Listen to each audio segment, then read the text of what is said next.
Nak tak Donivia Channel shoutout Instagram korang? Cara dia mudah je. Subscribe Donivia Channel, turn on notification, komen bawah ni dengan type nama Instagram korang beserta ucapan kurang daripada 20 patah perkataan. Akaun terpilih akan dimasukkan ke latest video Donivia Channel. Jom cek Instagram ni dan terima kasih atas sokongan. Terbaik!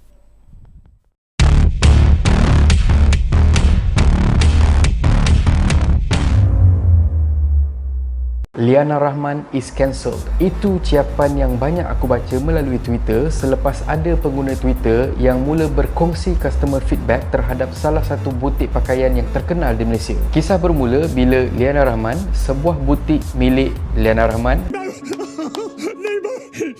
orang keren. seperti biasa mengeluarkan pelbagai rekaan baju sempena raya. Dengar kata ada 70 jenis rekaan baju raya yang direka dan dijual secara pre-order kepada pelanggan. Tapi hingga saat hampir tibanya raya, Liana Rahman gagal untuk menyiapkan sebahagian daripada baju yang telah ditempah oleh pelanggan, membuatkan ada pelanggan yang menggunakan media sosial untuk meminta refund sehingga isu ni menjadi viral. Dari satu ciapan, isu ni tersebar meluas hingga mendapat perhatian netizen dan juga para media. Mahal, kualiti kurang, indah khabar dari rupa. Okay lah, ni baju yang sampai lah. Ni baju nak pergi raya ke nak pergi angkasawan. Tolong bagi pendapat pencerahan sekejap guys. Dengan jahitan tak kemas, manakan baju dia. Ni cara saya M ni, tapi dah macam SL dah aku rasa. Ya Allah.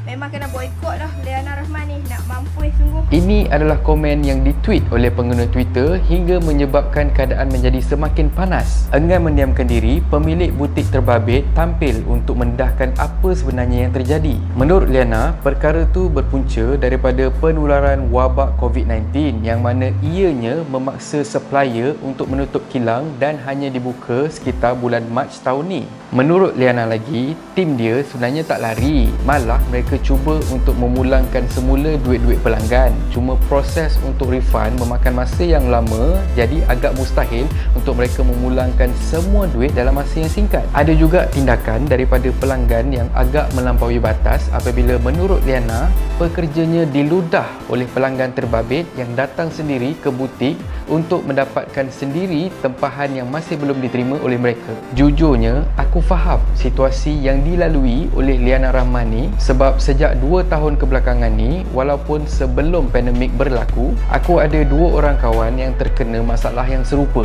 Salah seorangnya ialah pengeluar jersey yang terkenal yang mana mendapat ribuan customer setiap bulan. Sampailah waktu kemuncak masa waktu raya Cina, entah mana silapnya, supplier yang buatkan jersey itu tutup sehingga sebulan lebih kerana cuti tahun baru Cina. Makanya tempahan baju delay teruk dan customer mula meminta refund. Jadi kawan aku terpaksa memulangkan balik duit pelanggan, hutang gaji staff dan sekarang dia terpaksa bermula semula daripada bawah seorang-seorang, tak ada staff. Kita tengok depan-depan, kita tahu yang pemilik kedai tak salah sepenuhnya. Semua berjalan dah ikut prosedur, tapi bila sampai ke supplier, jam. Tapi customer tak peduli semua tu selagi tak dapat barang ataupun refund. Kita kecap sampai lebam. Tapi sebenarnya apa yang aku nampak, pelanggan-pelanggan ni diorang boleh tolerate.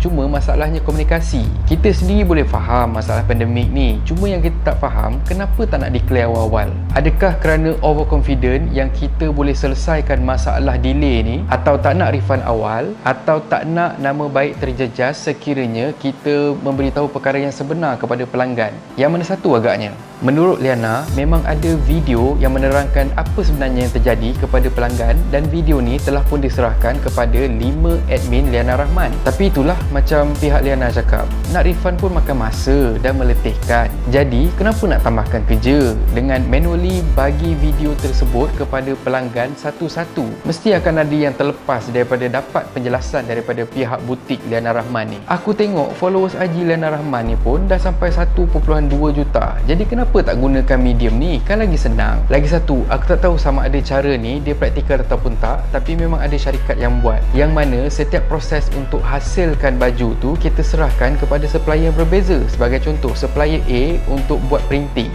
supplier B untuk jahitan yang basic, supplier C untuk finishing dan supplier D untuk labeling. Yang mana sekiranya satu supplier buat perangai, damage yang ditanggung oleh syarikat dapat diminimumkan. Seterusnya, syarikat boleh dapatkan supplier lain untuk specific order. Lagipun, cara ni kita dapat kurangkan plagiarism kerana macam yang kita tahu, company Cina dia memang terkenal dengan teknik Kage no Bunshin.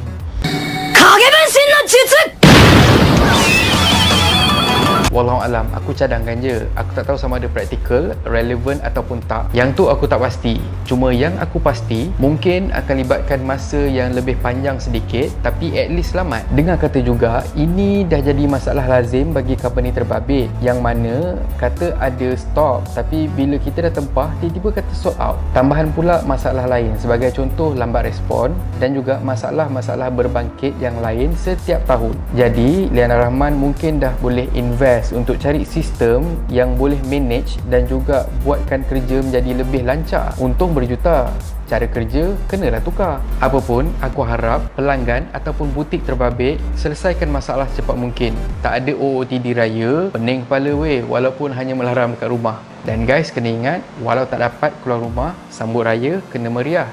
Cuba bagi tahu kalau ada masalah, tak adalah pelanggan marah-marah. Dan kalau korang suka konten yang ada dalam channel ni, please consider to subscribe, okay? So, thank you very much for watching and have a nice day. Stay home.